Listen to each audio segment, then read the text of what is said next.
Hi guys, and today in the percussion revolver series we're going to answer a question that one of my subscribers had about cylinder gap. Now the cylinder gap is the space between the cylinder and the back of the barrel, and several people have commented about what should it be, where should it, how thick, how wide, how etc. So let me give you a quick overview, and this is often misunderstood, so let me see if I can clarify it for you just a little bit. In the Colt percussion system, you had a barrel wedge that held the barrel and the cylinder action together as a cross pin. Okay, we know that. It goes straight through the frame.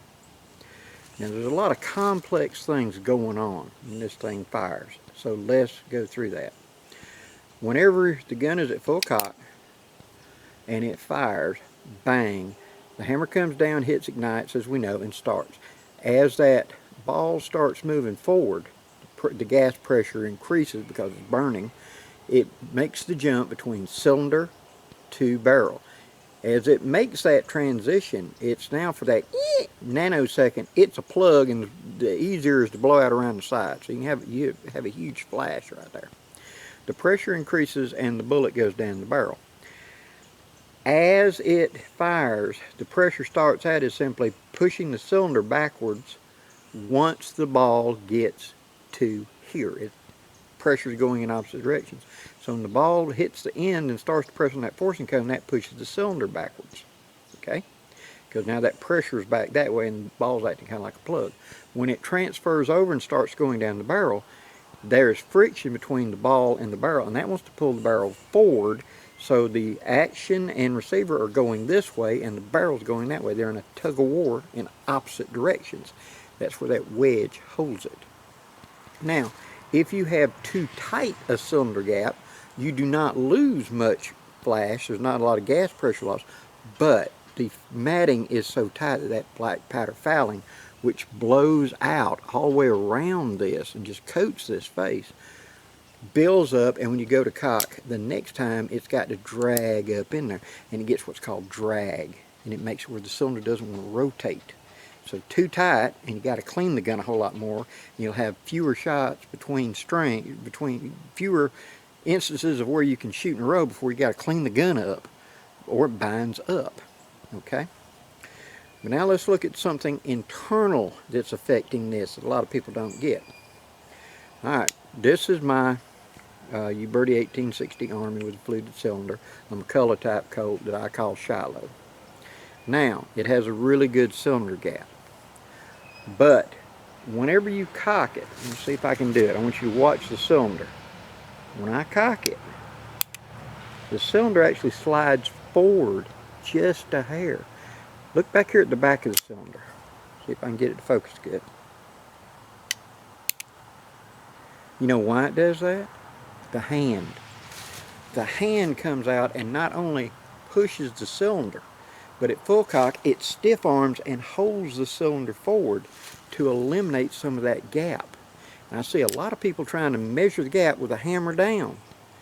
That's not the firing position, see? So if you will drop the barrel off,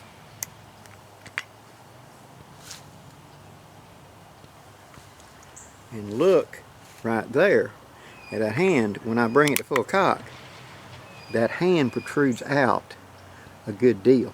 There's a spring tension there, and that's what's stiff arming and holding the cylinder forward. So if you want to know what your cylinder gap is upon firing, you have to do it at full cock, because if the hammer's down, it ain't pushed forward. And it will give you the illusion that I have a bigger gap than I really have at the moment of firing. And I know you're going to say, but Blackie, doesn't that go away the second you pull the trigger and the hammer drops?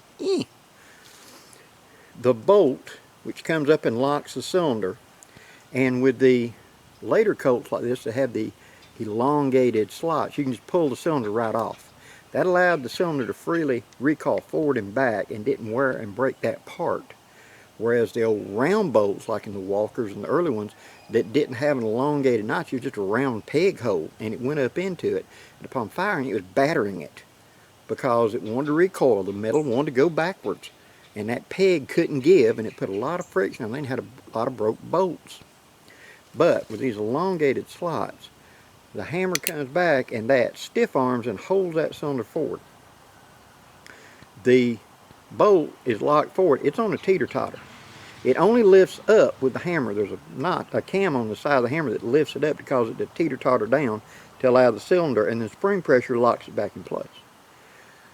Whenever you pull the trigger and the hammer starts going forward, the side of the hammer is dragging past that teeter-totter, adding friction to hold it up tighter. That bevel, that little wedge, is actually pushing down by it till it pops over it, remember? Well, that's adding tension down, so it kind of holds the cylinder in place. That up pressure helps keep the cylinder from sliding forward back once it releases and that hand retracts. That hand's going to retract really fast as the hammer's coming forward because they're connected. And at the same time, it's imparting pressure onto that bolt to hold the cylinder in place. So upon firing, the cylinder's forward. That gap does not open up until the ball gets there, and the pressure now is going in opposite directions, you see. For every action, there's an equal and opposite reaction. So if you're wanting to check your cylinder gap, check it at full cock to see what it is, because that's going to tell you what it's going to be at the time of firing. And if it's too tight, where it's binding a lot, you can draw file the back of that barrel to give yourself a little bit more. How much is good? That's going to depend on the gun, guys. My simple rule of thumb that I tend to do is whenever it's hammered down, I should be able to turn the gun up and look through it and see a clear gap of light all the way through. The only thing I can give you a reference to is like a sheet of regular writing paper. You should be able to slide through there, or a dollar bill. You should be able to put a dollar bill in between there at hammer down. Let me see if I have a bill in my pocket. And we will give her a try right quick. A $20 bill slides in, but doesn't fall out. So that's about right. It's loose, but it don't fall out easily. Okay? Now, taking that $20 bill, or that bill, putting it back in there. Note the black is using the force and not his glasses. Now I'm going to cock it.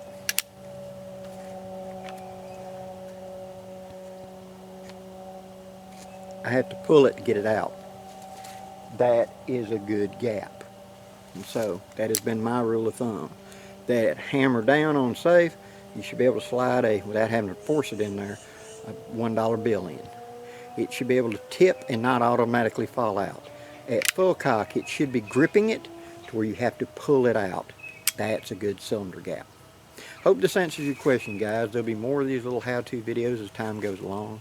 And as always, I'm still running my percussion revolver classes, and I will be setting up later in the month of February to do the membership bit if you'd like to get in on that for more gunsmithing tips and tricks and how to make these percussion revolvers run a little bit better. Till next time, guys, I'm Blackie, wishing you safe journeys. Have a great day, guys.